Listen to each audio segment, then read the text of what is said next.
Today we're diving into the action-packed thriller The Accountant. Enjoy the recap. The story begins with a couple bringing their son Chris to a specialized center for children with autism. They're desperate for answers and explain that because of the husband's military career, they've had to move frequently, making life difficult for Chris. The center's director suggests that Chris might benefit from staying there full-time, but the father refuses, believing Chris needs to confront and adjust to what distresses him as part of life. While in the waiting room, Chris is lost in his own world, reciting nursery rhymes and working on a puzzle. When he reaches the last piece, it's missing, leading to a frustrated outburst. A young girl nearby notices and hands him the missing piece, calming him instantly. Fast forward to the present day, Chris is now an accountant. During a meeting with a couple facing financial issues, he offers them strategic tax advice. The husband, thankful for Chris's help, invites him to use their property for shooting and target practice anytime. At the U.S. Treasury, Director Kane calls in analyst Medina. He commends her for her accomplishments but questions why she hasn't progressed further. Medina is content with her role, but Kane confronts her with details from her past, including arrest records, and reminds her that lying on a federal job application is a serious offense which could have cost her the position. Kane gives her an ultimatum: track down the mysterious figure known as the Accountant, who launders money for criminals and has a deadly reputation, or lose her job. Medina has a month to solve the case. Back at home, Chris follows a strict routine. After preparing his meal, he engages in a harsh ritual before bed, turning on strobe lights, blasting heavy metal music, and using a wooden rod to inflict pain on his shins.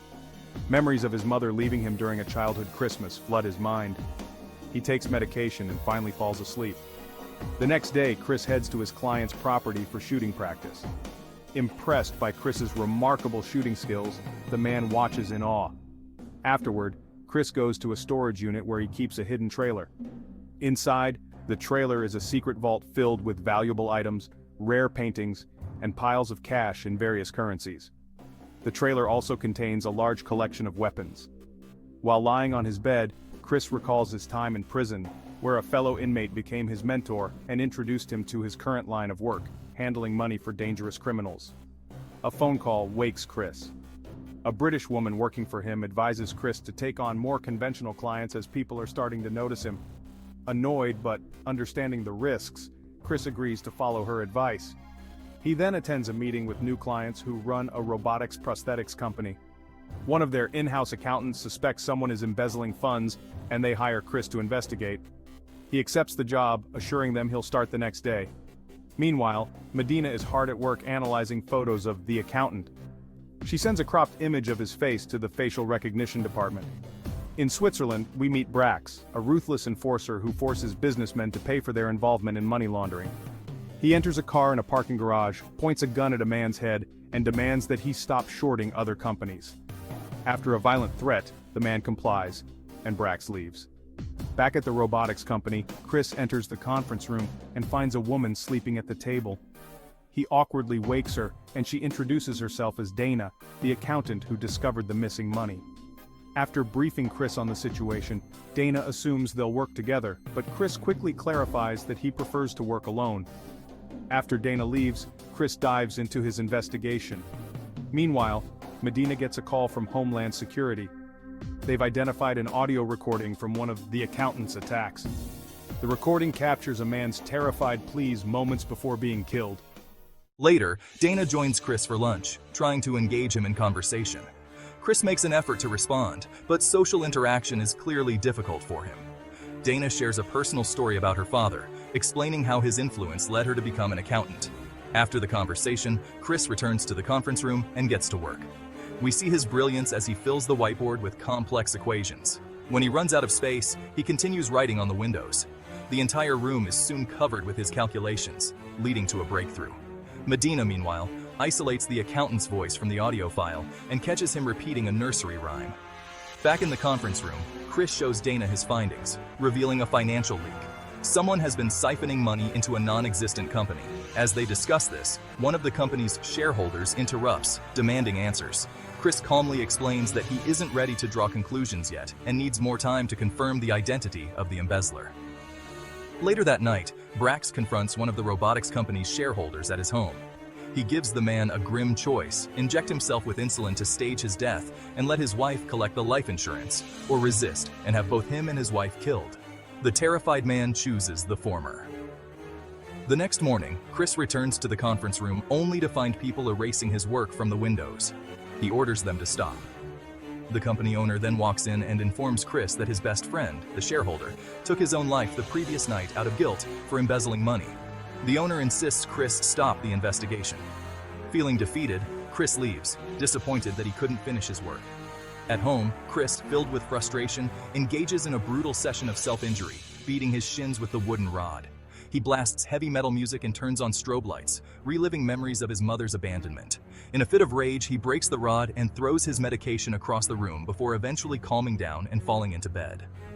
The following morning, Chris notices someone tailing him. Sensing danger, he heads to his client's property for more shooting practice.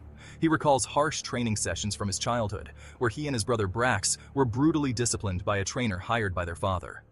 Meanwhile, inside the house, Chris's clients are being held hostage by thugs. The thugs force the wife to call Chris, hoping to trap him, but Chris outsmarts them, shooting one from the yard. He disables their truck, drags the remaining thug out, and strangles him with his belt. Realizing Dana might be in danger, Chris rushes to her apartment. As Dana enters her building, a man follows her inside. Chris arrives just in time to see them enter the elevator together. Sneaking in through the back, Chris takes the stairs. Meanwhile, two delivery men force their way into Dana's apartment and attempt to subdue her, but she fights back and hides in the bathroom. Chris storms in, taking down the attackers, and tells a shaken Dana to come with him. Meanwhile, Brax gets word that his men were killed by the accountant. Chris takes Dana to his hidden trailer, where she is shocked by the sight of money, weapons, and valuable items. She questions Chris, but he is unable to give her clear answers. Back at the IRS, Medina collaborates with an employee to cross-reference the accountant's aliases with high-income individuals. She receives an important call informing her that the man thereafter might have been a victim of childhood abuse or suffer from a neurological disorder that makes him chant nursery rhymes under stress. Trying to keep Dana safe, Chris checks them into a fancy hotel. Dana questions his impressive fighting skills, and Chris explains that his father trained him to stand up to bullies. He also reveals that he has autism, making it difficult for him to socialize, even though he longs to connect with others. In the middle of their conversation, Chris realizes someone is reinvesting stolen funds to generate higher profits. Later, Chris tracks Brax, but Brax realizes he's being followed and fires at him. Chris pursues him into a hotel room and finds one of the company's shareholders has been murdered. Meanwhile, Medina uncovers Chris's true identity and learns that he operates several cash-based businesses to hide his real income. Most of his money is donated to neuroscience research. Returning to the hotel, Chris sees Dana asleep and is struck by memories of his father forcing him and Brax to retaliate against bullies. Chris decides to quietly leave, realizing it's too dangerous for Dana to stay involved. At the same time, Kane and Medina lead detectives through Chris's house, finding weapons and security measures that show how prepared he is. Brax, hired by the robotics company owner, installs security cameras, fearing Chris will come after him. Kane then confides in Medina about his long battle to capture the accountant, revealing that Chris once held him at gunpoint, but let him go after asking if he was a good father. Medina answers a phone call at Chris's house. It's the British woman, giving them a lead about the robotics company. Meanwhile, Chris sneaks onto the company owner's property, where Brax sends out men to stop him. One by one, Chris eliminates them, sparing only one for interrogation. Brax watches the security footage and recognizes Chris as his long-lost brother. He orders his men to stand down and prepares to confront Chris. Initially furious at Chris for disappearing and missing their mother's funeral, Brax blames him for their father's death.